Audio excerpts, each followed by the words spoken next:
They say betrayal cuts deep, but what hurts even more is when the one who betrays you thinks you'll never leave. My name is Ethan, and for the past 15 years, I dedicated my life to my wife, Jessica. I built a home for her, supported her dreams, and gave her everything she could ever ask for. And in return, she gave me lies, deception, and an affair. But what made it worse? She laughed in my face when I confronted her. She looked me in the eyes and said, "You'll never leave me. You need me." That moment changed everything. I realized that the woman I had loved for so long didn't respect me. She pitied me. She thought I was weak. She thought I would stay no matter what she did. But she had no idea who she was dealing with. I didn't just leave her. I made sure that the day I walked out of her life would haunt her forever. This is the story of how I turned her arrogance into her biggest regret. Before I dive into this brutal revenge story, make sure to subscribe to this channel. We bring you real-life stories of love, betrayal, and the coldest karma you'll ever witness. If you enjoy satisfying revenge stories, hit that subscribe button now.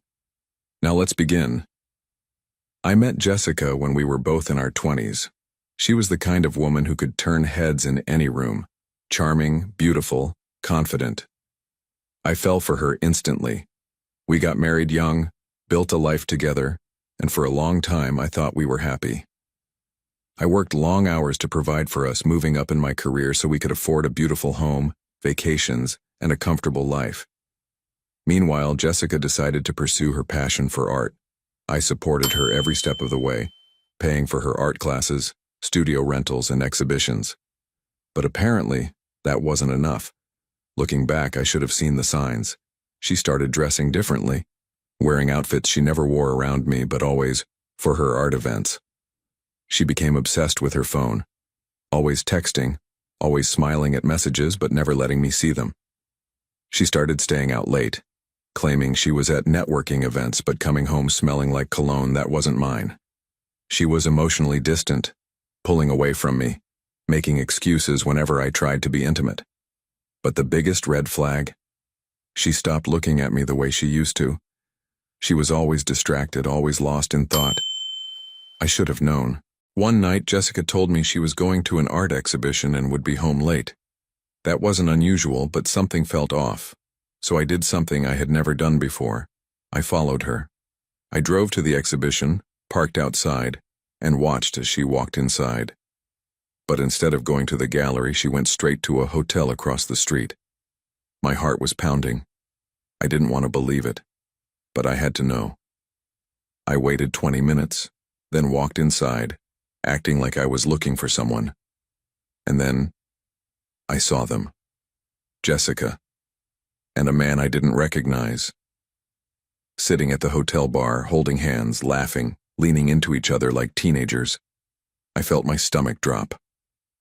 But I didn't confront her. I took pictures. I recorded everything. And then I walked out. I wasn't going to argue. I wasn't going to beg. I was going to destroy her. I waited until the next morning. Jessica walked into the kitchen acting like nothing had happened. I sat at the table, my laptop open, the pictures pulled up on the screen. "How was the exhibition?" I asked, my voice calm. She smiled. "It was great. Met some amazing artists." I turned the laptop toward her. "Did you meet them at the hotel bar too?" Her face went pale. For a moment she was speechless. Then she laughed. "Oh, Ethan, you're so dramatic." She rolled her eyes. "You'll never leave me. You need me." That was the moment I stopped feeling love for her. I smiled. "You're right, Jessica. I do need you." Her confidence returned. "Exactly. That's why." I cut her off. "I need you to sign these divorce papers." Her jaw dropped. Jessica thought she was untouchable. She thought I'd be like those other men, forgiving, weak, afraid to be alone. She was dead wrong. Here's what I did. I froze our joint bank accounts. Jessica had never worked a real job. Every dollar she had was because of me. I canceled her credit cards. No more shopping sprees, no more luxury expenses. I exposed her affair.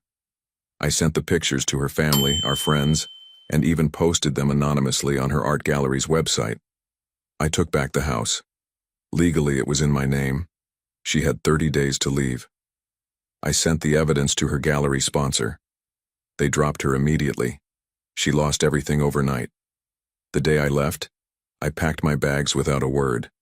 She was sitting on the couch staring at her phone, probably texting him. I walked to the door, turned back, and said, "You told me I'd never leave you. I just wanted to make sure you never forget the day I did." Then, I walked out. A few months later, I heard through mutual friends that Jessica was struggling. The guy she cheated with dumped her the moment she lost her financial security.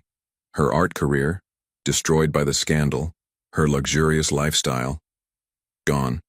She called me once, begging, "Ethan, I made a mistake. Please, can we talk?" I smiled. "No, Jessica. You made your choice. Now live with it." And then, I blocked her. Closing message. Betrayal is a choice, and when someone chooses to betray you, make sure they regret it for the rest of their life. Jessica thought she had me trapped. She thought I would never leave. Instead, I left her with nothing but regrets. If you loved this story, hit that subscribe button for more real-life cheating stories and revenge tales. Because sometimes, the best revenge is letting them suffer in their own mistakes.